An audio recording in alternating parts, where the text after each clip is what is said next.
بسم اللہ الرحمن الرحیم۔ السلام علیکم ورحمۃ اللہ وبرکاتہ۔ الحمدللہ وکفی وسلام علی عبادہ الذین اصطفی، اما بعد۔ حاضرین و ناظرین، یہ درس نمبر 1807 ہے اور آج سورہ مومن کی 2 آیتوں کی تلاوت اور تشریح کی جائے گی، آیت نمبر 5 اور 6۔ چلیے سب سے پہلے ہم ان 2 آیتوں کی تلاوت کرتے ہیں، لفظی ترجمے اور ترجمے کے بعد تشریح کرتے ہیں۔ اعوذ باللہ من الشیطان الرجیم، بسم اللہ الرحمن الرحیم۔ كذبت قبلهم قوم نوح والأحزاب من بعدهم وهمت كل أمة برسولهم ليأخذوه وجادلوا بالباطل ليدحضوا به الحق فأخذتهم فكيف كان عقاب وكذلك حقت كلمة ربك على الذين كفروا أنهم أصحاب النار صدق الله العظيم۔ لفظی ترجمہ یوں ہے، کذبت جھٹلایا، قبلہم ان سے پہلے، قوم نوح نے، والاحزاب اور گروہوں نے، من بعدہم ان کے بعد، وہمت اور ارادہ کیا، کل امت ہر امت نے، برسولہم اپنے رسول کی بابت، لیاخذوہ تاکہ وہ پکڑیں اس کو، وجادلوا اور انہوں نے جھگڑا کیا، بالباطل جھوٹی باتوں اس کے ساتھ، لیدحضوا تاکہ ڈگمگا دے، بھی اس کے ذریعے سے، الحق حق کو، فَأَخَذْتُهُمْ چنانچہ میں نے پکڑ لیا ان کو، فَكَيْفَ تو کیسی کانا تھی، عقاب میری سزا، وَكَذَلِكَ اور اسی طرح، حقت ثابت ہو گئی، کلمۃ ربک آپ کے رب کی بات، علی الذین ان لوگوں پر جنہوں نے کفروا کفر کیا، انہم بلا شبہ وہی ہیں، اصحاب النار دوزخی۔ ترجمہ یوں ہے، ان سے پہلے نوح کی قوم اور ان کے بعد بہت سے گروہوں نے بھی پیغمبروں کو جھٹلایا تھا، اور ہر قوم نے اپنے پیغمبر کے بارے میں یہ ارادہ کیا تھا کہ انہیں گرفتار کر لے، اور انہوں نے باطل کا سہارا لے کر جھگڑے کیے تھے تاکہ اس کے ذریعے حق کو مٹا دیں۔ نتیجہ یہ ہوا کہ میں نے ان کو پکڑ میں لے لیا، اب دیکھ لو کہ میری سزا کیسی سخت تھی، اور اسی طرح جن لوگوں نے کفر اپنا لیا ہے ان کے بارے میں تمہارے پروردگار کی یہ بات بھی پکی ہو چکی ہے کہ وہ دوزخی لوگ ہیں۔ ان 3 آیتوں میں 9 باتیں بتلائی گئی ہیں۔ پہلی بات، اللہ کی آیتوں میں جھگڑے وہی پیدا کرتے ہیں جنہوں نے کفر اپنا لیا ہے۔ دوسری بات، لہذا ان لوگوں کا شہروں میں بڑی ٹھاٹ سے پھرنا دھوکے میں نہ ڈالے۔ تیسری بات، ان سے پہلے نوح کی قوم ان کے بعد بھی بہت سے گروہوں نے پیغمبروں کو جھٹلایا، ہر قوم نے اپنے پیغمبر کے بارے میں ارادہ کیا تھا کہ انہیں گرفتار کر لے۔ پانچویں بات، انہوں نے باطل کا سہارا لے کر جھگڑے کیے تھے تاکہ اس کے ذریعے حق کو مٹا دے۔ چھٹی بات، نتیجہ یہ ہوا کہ میں نے ان کو پکڑ میں لے لیا۔ ساتویں بات، اب دیکھ لو میری سزا کیسی سخت تھی۔ آٹھویں بات، اسی طرح جن لوگوں نے اب کفر اپنا لیا ہے ان کے بارے میں تمہارے پروردگار کی یہ بات بھی پکی ہو چکی ہے کہ وہ دوزخی ہیں۔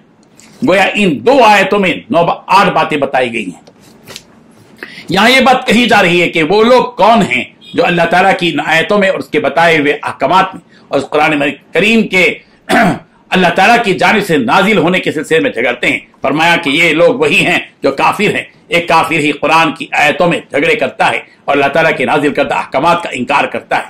جو بدبخت اور بدنصیب اللہ تعالیٰ کے بھیجے ہوئے کلام کے ساتھ اس طرح کا برتاؤ کرے گا تو یقیناً اللہ تعالیٰ اس کو ان کرتوتوں کی سزا دے گا، لیکن اس سزا کا وقت اللہ تعالیٰ کی یہاں متعین ہے۔ جب وہ متعین وقت آ جائے گا تو انہیں بخشا نہیں جائے گا، لیکن اس متعین وقت سے پہلے ان کفار کو اپنے سامنے مزے سے گھومتے پھرتے دیکھو تو یہ نہ سمجھو کہ اگر یہ مجرم ہے تو انہیں جرم کی سزا کیوں نہیں ملی۔ اگر انہیں سزا نہیں ملی تو اس کا مطلب یہ نہیں ہے کہ یہ لوگ مجرم نہیں ہیں، کیونکہ ہر کسی کی سزا کا وقت متعین ہے، انہیں اس وقت پر ہی سزا ملے گی، جیسا کہ سورہ آل عمران کی آیت نمبر 196 اور 197، 196 and 197 میں بھی اللہ تعالیٰ نے فرمایا لا یغرنک تقلب الذین کفروا فی البلاد متاع قلیل ثم مأواہم جہنم وبئس المہاد، کہ کافروں کا آزاد شہروں میں پھرنا تمہیں دھوکے میں نہ ڈالے، یہ تو بس تھوڑی سی مہلت ہے جو انہیں دی گئی، اس مہلت کے بعد ان کا ٹھکانہ جہنم ہوگا اور وہ بہت ہی برا ٹھکانہ ہے۔ اس آیت کے شان نزول کے سلسلے میں منقول ہے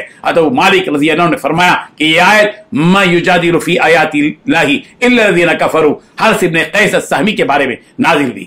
اس سے ایک بات یہ معلوم ہوئی کہ قرآن کریم کے بارے میں بلا وجہ لڑنا یا شک کرنا انسان کو کفر تک لے جاتا ہے، جیسا کہ اللہ کے نبی صلی اللہ علیہ وسلم نے فرمایا ان جدالا فی القرآن کفر، کہ قرآن میں جھگڑا کرنا کفر ہے۔ آپ صلی اللہ علیہ وسلم نے یہ بھی فرمایا کہ قرآن کریم میں کسی قسم کا شک کرنا بھی انسان کو کفر تک لے جاتا ہے۔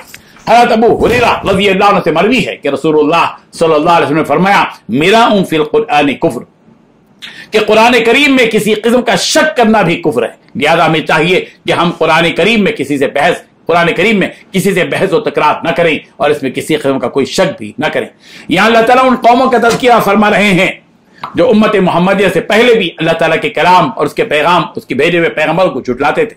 چنانچہ سب سے پہلے اللہ تعالیٰ نے حضرت نوح علیہ السلام کا ذکر فرمایا کہ حضرت نوح علیہ السلام کی قوم نے بھی اپنے نبی کے ساتھ ایسا کیا جیسا کہ یہ قریش آپ کے ساتھ کر رہے ہیں، یعنی آپ کو جھٹلا رہے ہیں۔ اور حضرت نوح علیہ السلام کے بعد جتنی بھی قومیں آئیں جیسے کہ قوم عاد، قوم ثمود، اصحاب ایکا، قوم لوط اور قوم فرعون، ان سب نے اپنے اپنے انبیاء کو جھٹلایا اور اللہ تعالیٰ کے بھیجے ہوئے کلام اور اس کے احکامات میں جھگڑا کیا تاکہ اس جھگڑے کے ذریعے حق بات کو مٹائیں، مگر یہ ان کا محض ایک گمان تھا جس میں وہ کامیاب نہیں ہوئے۔